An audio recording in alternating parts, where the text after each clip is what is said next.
Hopefully nobody calls. What's going on, everybody? Ultimate Gallows here.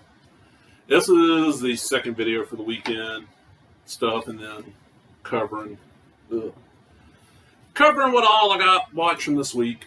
I didn't get everything over the weekend watch. I tried. I've still got to finish up Game Changer Wrestling's Jimmy Lloyd's with Jersey Shore and SummerSlam. I got about 3 matches on each to watch.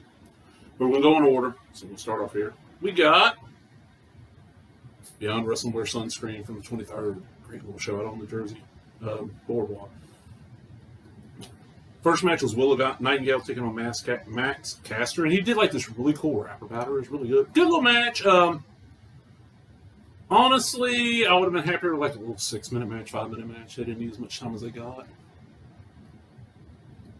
Which ends up turning into, after that's over, Pinky Sanchez comes out and ends up taking on Solo Darling, and this was a really good little match. It was the right amount of time. Solo is a damn good wrestler. I'm just hoping if I'm hearing about the connection between her and Mike Quackenbush is not true, because that's going to hurt her. Oh, God, that's going to hurt her. Then we got our first tag team match. And this is Pretty Proper, which is Lady Frost and Victor Benjamin. Never heard of him. Taking on Bear Country, Bear Boulder and Bear Bronson. This surprised the shit out of me. I expected Bear Country to just waylay these people, and they didn't. If I mentioned it, Willow beat Max. I forgot to mention one. Willow beat Max Caster, and Pinky Sanchez beat Solo Darling. All right, next match is Alley Cat taking on Slade. Slade did not impress me. Alley Cat was as good as ever. The best part was it started raining, and so she's supposed to get a catch. She's like, oh, I hate the rain. That was kind of cute. Get a tag team match, which is Christian Casanova and Tasha Steele. So, really good little tag team. They're taking on Injustice, Jordan Oliver, and Myron Reed. Jordan Oliver, if he doesn't watch himself, he ain't going to be walking worth of shit by the time he's 30. Dude is just crazy. Myron Reed's about the same. Tasha Steele was great. And this Christian Casanova was great. Fun match. Joey Janela took on Kimberly and ended up beating her. I'm not the biggest Kimberly fan. Joey is okay in certain aspects. Then we got our main event, which I'd already seen part of. And this match felt like it went on forever. And the best part about all this shit was Nick Gage was doing commentary for most of this show. Chris Dickinson taking on Priscilla Kelly, and these two just beat the fuck out of each other. Overall, good show. Worst match, probably Alley Cat and Slade. And it wasn't Alley's fault. Slade just wasn't worth the shit. Slade looked like every kind of jacked up, bald white guy that started wrestling in like 99, 2000 that was inspired by Stone Cold. Best match, I don't know. I really don't know which one of these. Probably best match, probably be either Injustice and Justice taking on Christian Casanova and Tasha Steele, or Dickinson versus Kelly. But overall, B-. And of course, Tuesday, we have the second part of Impact Wrestling's Emergence pay-per-view kind of thingy. This is what was okay. I know this is, if this had been an actual pay-per-view, this would have been the start of the second hour, or the third hour. So that's what's weird. This ended up being 4 hours because it was on TV. And I'm wondering how much of, like this episode, so much of this episode was Russell House stuff. How much of that would have not been there if this had been on actual pay-per-view. But first match, Eddie Edwards defending the world title against RVD. Eddie, of course, wins. Gave the match the right amount of length. Eddie managed to work around RVD's got some serious limitations right now. And Eddie managed to work around and put out a decent little match.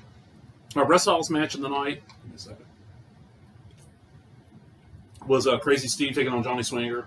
Crazy Steve ends up winning. Yeah, it was a blindfold match. It wasn't that great.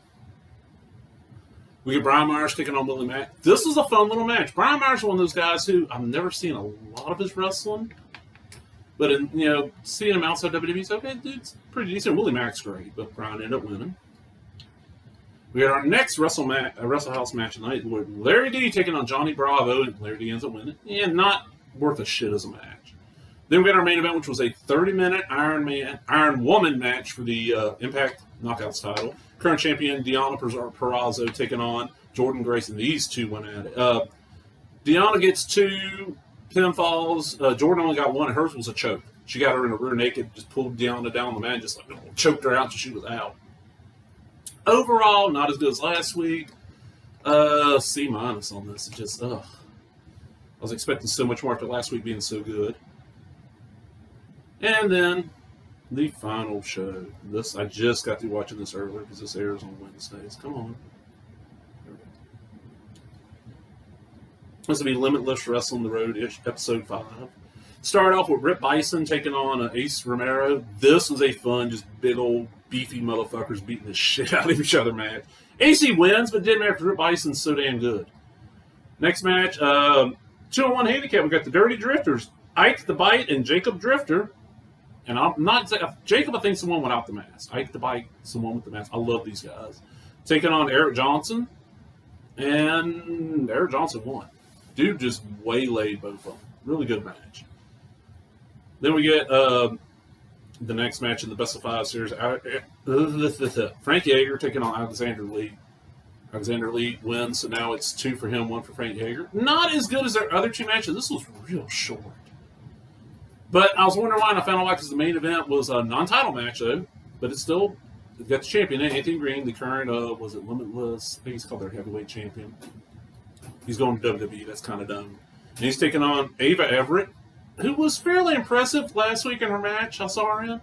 These two put on a damn good long match, too. Like, really long match. Damn good little match. And afterwards, he gave a little promo and explained that's his girlfriend, and she's helped inspire him. And really, really good little... What is it doing? Why? Okay. Just really good little match. Worth checking out. Overall, the best match was probably the main event, and then the second best would be the opening match, the worst. And it's kind of weird because both these guys are real good. It was Alexander Lee versus Frank Yeager. This was such an up and down episode of The Road. I'd have to give it a C+. I'm going to go ahead and get out of here, people. That's Memphis, as always. Always going to have some Memphis playing, but I'm going to get out of here because there's a storm brewing. And I don't know how much longer my internet or power is going to stay on. It don't look like we're going to lose it, but you never know.